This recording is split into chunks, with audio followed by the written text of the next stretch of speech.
नमस्कार साथियों, आज 1 मई 2022 1 मई ये जो दिन है इसका एक खास औचित्य है। ये यूनिवर्सल मतलब अंतर्राष्ट्रीय मजदूर दिवस है और इसी अवसर पर आज हमने ये EPS 95 के मुद्दे को लेकर धरना आंदोलन की शुरुआत की है। ये जो धरना आंदोलन है आज से जो शुरू हुआ है वो अनिश्चित काल के लिए, इसका मतलब जब तक हमारी मांगें पूरी नहीं होगी तब तक ये धरना आंदोलन चालू रहेगा और रात दिन हम यही रहेंगे EPFO कार्यालय के सामने। अब यहाँ दिल्ली में ज़्यादातर आंदोलन होते हैं जंतर मंतर पे, रामलीला मैदान पे, लेकिन हमने इसलिए यहाँ रखा है क्यों, ताकि उनको आते जाते हमारा दर्द दिखे। ये इन बूढ़ों के जो मायूस चेहरे हैं, जो पेंशनकारियों के जो मायूस चेहरे हैं, जो चिंता में रहते हैं हमेशा, वो उनको आते जाते दिखे।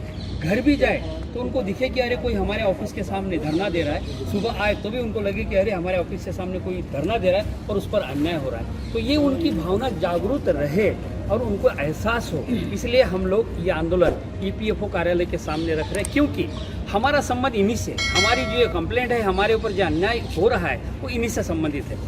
हालांकि ये मुद्दा केंद्र सरकार सॉल्व कर सकती है, लेकिन ये माध्यम है। EPFO जो है, ये कर्मचारी भविष्य निधि जो इनके जो आयुक्त है, इनका दायित्व रहेगा कि ये हमारी मांगे और हमारा दुख दर्द प्रधानमंत्री तक, श्रम मंत्री तक, सभी केंद्र सरकार तक पहुंचाएंगे और वो ज़रूर पहुंचाएंगे जब हम उनके सामने हमेशा के लिए बैठे रहेंगे। साथियों, कुछ जो लोग हैं अभी आए नहीं हैं, होता है बहुत सी मानसिकता हमारे भारतीय लोगों की, चलो देखते हैं क्या होता है, कैसी शुरुआत होती है, कितने लोग जाते हैं, क्या इन पर कार्रवाई होती है। कोई बात नहीं, आज जितने लोग यहाँ पे उपस्थित है मैं उनसे बहुत प्रभावित हूँ, समाधानी हूँ। कोई बात नहीं, हमें नकारात्मक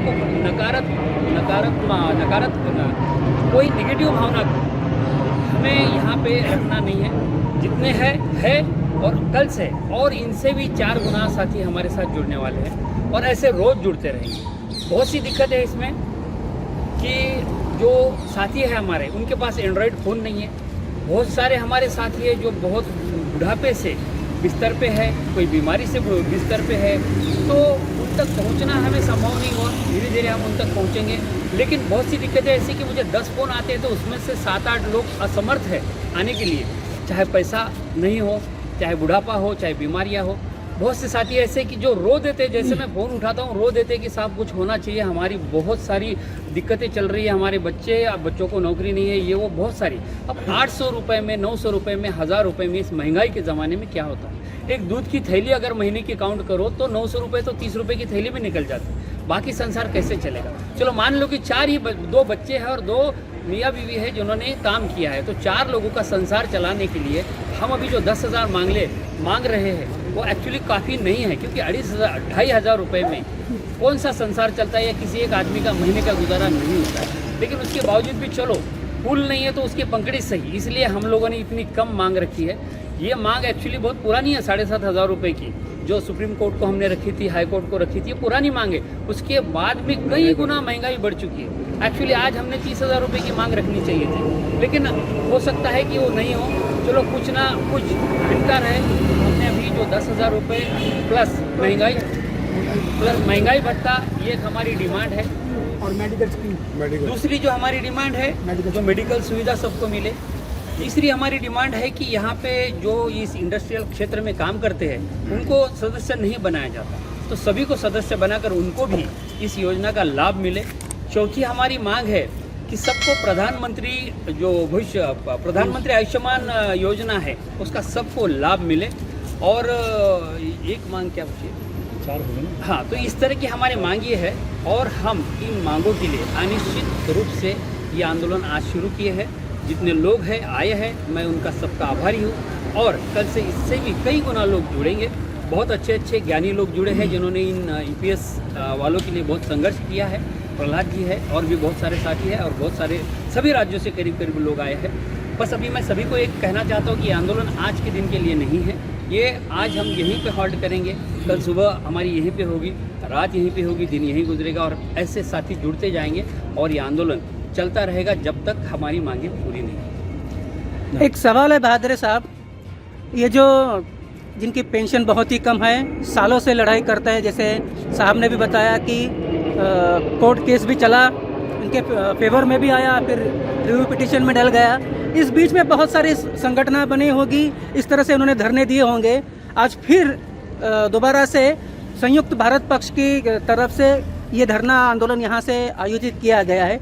तो वो लोग जो घर में बैठे हैं वो ये सोचते होंगे कि ऐसे कितने मोर्चों में हम गए थे, धरने में गए थे, और हो सकता है उनके साथ कुछ गलत हुआ होगा, ऐसा एक्सपीरियंस उनको आया होगा। आप संयुक्त भारत पक्ष और इनके अधिकार के लिए वो जो श्रेय ये है, ये इनको दोगे या किस तरह से चलेगा? और वो लोग जो आपके ऊपर मतांतर आपके हो सकते हैं, वो कई लोगों को भड़काने की कोशिश करेंगे, तो उनके लिए आपका क्या संदेश है? देखिए, जब हम यूनाइट रहेंगे, यूनाइट होकर हमारी मांगे मांगेंगे तो ही ये पूरी होगी, क्योंकि जितने लोग आंदोलन में ज़्यादा पार्टिसिपेट करेंगे उतनी सफलता की गुंजाइश ज़्यादा होती है। अब कुछ लोग जो है वो श्रेय की लड़ाई इसको समझते होंगे, तो फिर उन्होंने ये लड़ाई शुरुआत जो की वो गलत तरीके से की है, क्योंकि उनको श्रेय चाहिए, पेंशन बढ़ाकर नहीं चाहिए। यदि उनको पेंशन बढ़ाने की ही उनके मन में बात है तो वो हमारे साथ ज़रूर जुड़े। मैं तो सभी जितने संगठन हैं सभी से दरख्वास्त करूंगा, विनती करूंगा कि सब आए, कंधे से कंधा मिला के लड़े। और जब भी ये मांगे पूरी हो जाती है तो ये श्रेय संयुक्त भारत पक्ष का या अशोक बहादुर का नहीं होगा, क्योंकि इसमें शामिल बहुत सारे लोग होंगे। तो ये हर ईपीएस में काम करने वाले हर पेंशनर का ये श्रेय होगा। इस कार्य क्षेत्र में जितनी संगठनाएं काम करती है उन सबका श्रेय होगा। आज कल तक जो लड़े थे, आज जो लड़ेंगे, इसके बाद भी जो लड़े, उनका सबका श्रेय होगा। तो ये श्रेय हम लोग अपने खुद हम नहीं लेना चाहते, और ये हमारा अकेले का हो ही नहीं सकता जब तक इन सारी संगठनाओं का, सारे पेंशनकारियों का साथ हमारे साथ नहीं होगा, उनकी ताकत हमारे पीछे नहीं होगी, सफलता नहीं मिलेगी, और ये सारा श्रेय सभी को जाएगा। आज उन्होंने इस तरह से संकुचित विचार नहीं करना चाहिए कि श्रेय किसे मिलेगा। सब ने आना चाहिए, जुड़ना चाहिए, क्योंकि हमारी सबकी डिमांड जो है वो ये की है कि पेंशनकारियों का जो बचा हुआ जीवन है वो सुखद हो। हमें ज़्यादा नहीं चाहिए, पेंशनकारियों को ज़्यादा नहीं चाहिए, कोई सुख भरी ज़िंदगी नहीं चाहिए, घर में एसी नहीं चाहिए, बस जिंदा रहने के लिए 2 वक्त की रोटी चाहिए। इसके लिए 10,000 रुपये भी बहुत कम है, लेकिन खैर कोई बात नहीं।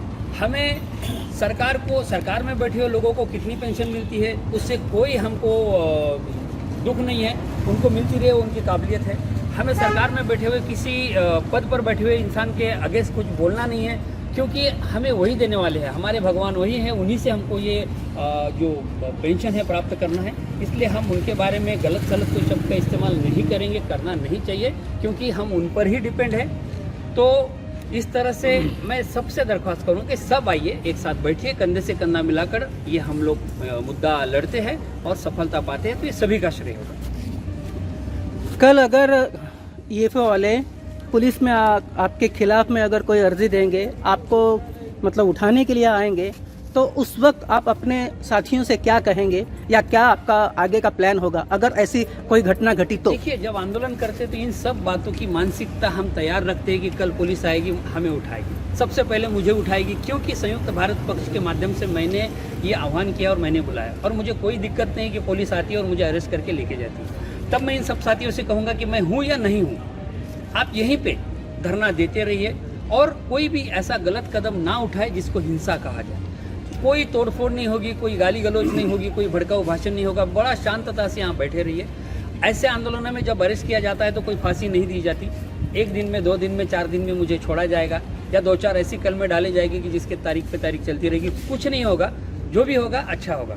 रहा मेरे साथ और भी कोई 2-4 साथियों को ले जाते हैं, कोई बात नहीं, हमें कोई ज़ोर ज़बरदस्ती नहीं करनी है, उनको कोऑपरेट करना है, उनका काम है, वो ले जाएंगे और छोड़ भी देंगे।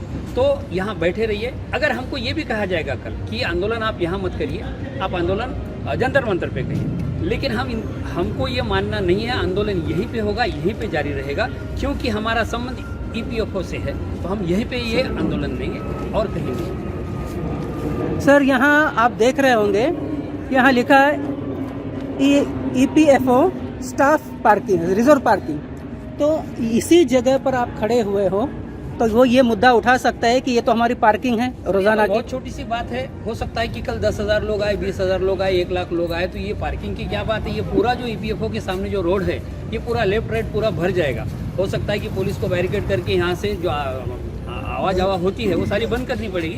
तो ये तो छोटी मोटी बातें हैं कि यहाँ पे इनका पार्किंग है। भाई, हमारा भी कोई हक है, इन लोगों ने भी 40 साल 50 साल काम किया है, उन पर अन्याय हो रहा है। तो 40 साल जो इंसान, जो कर्मचारी पसीना बहाता है, खून बहाता है, और उसमें भी उसको कितना पेमेंट मिला है वो सब जानते हैं। उन्होंने कितने अपने सपने खोए हैं, कितनी इच्छाओं को मारा है, उनको सबको मालूम है। इसी ज़िंदगी जीने के बाद इन्होंने उनको एक सपना दिखाया कि भाई आपका भविष्य में निर्वाह हो, इसलिए आपके पेमेंट से हम कुछ हिस्सा लेते हैं। इन्होंने काट दिया, लेकिन उन्होंने इसका ध्यान नहीं रखा। अभी जब उनका भविष्य निर्वाह निधि प्राप्त करने की जो उम्र है, रिटायर हो चुकी है, तब जाके ये लोग उनको 700, 500, 800 दिए जा रहे हैं। अरे इतना तो भिखारी भी इससे ज़्यादा कमा लेता है। ये शर्म की बात है, बहुत शर्म की बात है कि ऐसे बुजुर्गों को, हमारे भारत की संस्कृति है कि बुजुर्गों का सम्मान करें, ये हमारी संस्कृति है। लेकिन हम क्या कर रहे हैं, सरकार क्या कर रही है कि उनका सम्मान नहीं कर रहा है, बल्कि उनका अपमान कर रहा है। आज मुझे बताइए, जिसको 500 रुपये पेंशन मिलता है, उसको ऑटो से अगर बैंक में चला जाए तो 200 रुपये तो उसको आने जाने में लगते हैं, क्या बचेगा? ठीक है, एक उसको जो शुगर की बीमारी है उसकी गोलियां भी नहीं आती है, जिसको बीपी की बीमारी है गोलियां भी नहीं आती है, तो वो अपना बाकी गुजारा कैसे चलाएगा? ये अंदर की बात है। या बहुत कहने में शर्म आती है कि बहुत सारे पेंशनर भाई हमारे, जो हमारे अंडरवेयर होते हैं उसमें भी कॉम्प्रोमाइज़ करते हैं कि चलो अभी नहीं अगले महीने खरीदते हैं। यहाँ तक की नौबत है कि पैसा कितना बचाए, कहाँ खर्च करे, कहाँ न करे। बच्चे हैं सामने, बच्चों की पढ़ाई है, किसी का घर नहीं होता है, वो घर खरीदने के लिए उसके पास पैसा नहीं होता है, बच्चों को जॉब नहीं है। आज बेरोजगारी जिस तरह से बढ़ी है, मुझे नहीं लगता कि पेंशनकारियों के बच्चे जो है बहुत बड़े बड़े अहदे पे खड़े हैं और उनको बहुत सारा पैसा मिलता है, ऐसी बात नहीं है। तो ये लोग कैसे ज़िंदगी जीते होंगे, ये आज जो एसी में बैठे हुए जो ऑफिसर है वो नहीं समझ सकते, जो सरकार में बैठे लोग हैं ये लोग भी नहीं समझ सकते। तो ये वही समझ सकता है जिसने ज़िंदगी में अपने बहुत सारी इच्छाओं को मार कर आज 30-40 साल की सेवा दी है, इस देश को खड़ा किया है, जहाँ भी काम किया है, जिस इंडस्ट्रियल क्षेत्र में काम किया है उसको जिंदा रखा है, उसको प्रॉफिट में लाके दिया है। लेकिन आज ये लोग इन कर्मचारियों को नहीं समझ रहे। उनको समझाने के लिए, उनकी क्या मुसीबतें हमको मालूम नहीं है, उनका स्वार्थ है या देना नहीं चाहती हमें मालूम नहीं, लेकिन हम उनको जगा कर रहेंगे कि भाई ये आपका दायित्व है और हमारा हक है, आपको हमें ये हक देना पड़ेगा। हम ज़्यादा नहीं मांग रहे, हमने जो पैसा ज़िंदगी भर आपके पास जमा किया है हमारे भविष्य के लिए, वही पैसा, उसका इंटरेस्ट उतना ही हमको दो। बहुत सारे और भी गड़बड़ियाँ हैं, लेकिन वो तो अलग चीज़ है। लेकिन हम हमारे लिए जो भविष्य निर्वाह निधि के रूप में इन्होंने पैसा काट लिया है, वो पैसे के हक के रूप में हम इनसे 10,000 प्लस महंगाई भत्ता लेकर रहेंगे, तब तक ये आंदोलन जारी रहेगा। आपकी सारी मांगे पूरी हो ऐसी हम आशा करते हैं और आपको अभिवादन भी करते हैं, शुभकामनाएं देते हैं। बहुत बहुत धन्यवाद, थैंक यू।